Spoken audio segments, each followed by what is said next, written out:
Hello, everyone.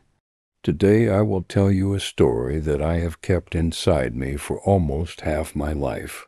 It happened when I was 10, but the echoes of those events haunted me until I was an adult.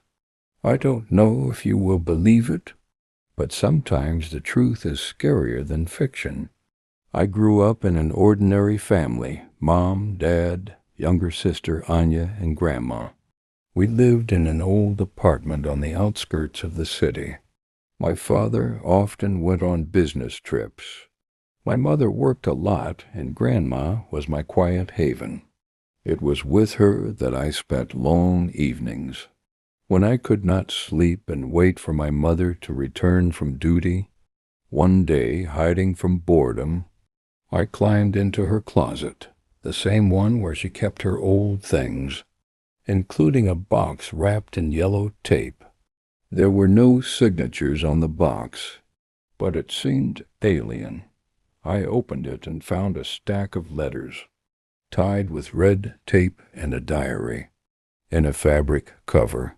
On the first page it was written, "Never open this unless you're ready to understand." I was ready, or thought I was.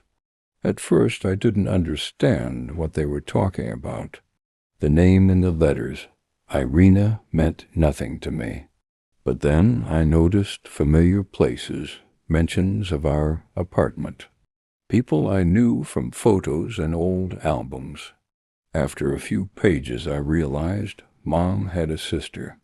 My aunt? But no one ever talked about her. Not a word.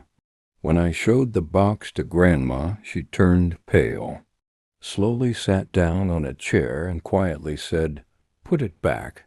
She's gone, and we need to let her go." I didn't understand then. Where did she go? Why was no one looking for her? I didn't dare ask Mom. But when I grew up, Anya reminded me of this. She was wondering why, in all the family photos, Grandma always left an empty space in the middle of the sofa. We took out those letters again. Then Mom came into the room, saw them, and stopped.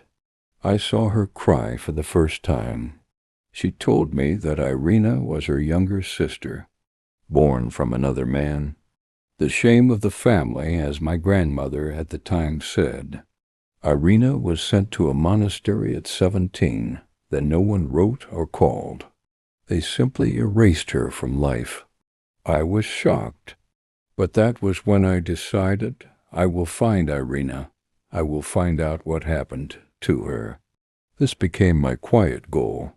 Years passed. I finished school, went away to study, but at some point I realized I had to act.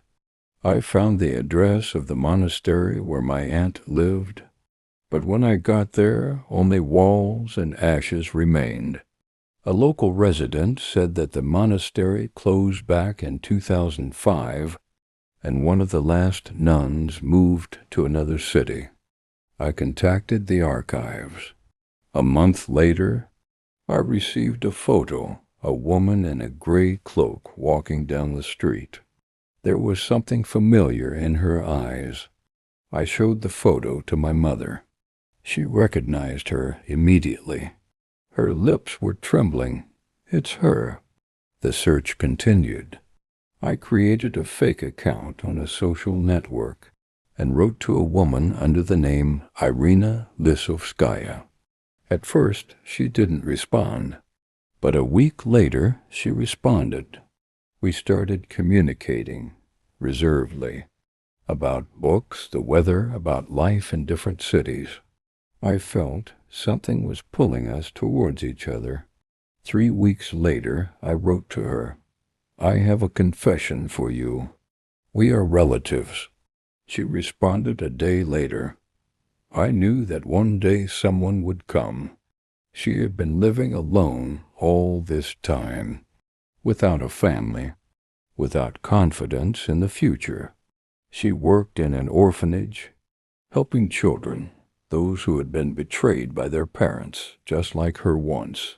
She wasn't angry. She simply said, I'm tired of being a shadow, but the light is alien to me. I suggested meeting. She was afraid, but she still agreed. We chose a cafe in the city center. I remember her walking towards me, step by step, her gaze downcast, but with 1,000 words in it. We hugged. She smelled of jasmine like Grandma. We talked all evening about childhood, about silence, about how important it would be to do everything differently. She forgave us, herself, the past. A couple of weeks later, I brought her home.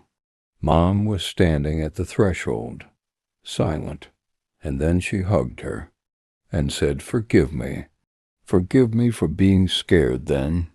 Anya just came up and smiled. "So you're our aunt? Cool." Now Irina sometimes comes to us for dinner. She laughs, shares stories, gives us warmth that we haven't known for so long. And I realized it's not blood that makes us family. It's choice, the willingness to forgive, and to believe that love is still stronger than fear. Thank you for listening to the end. If this story resonated with you, write in the comments if there was a moment in your life when you learned a truth you weren't prepared for.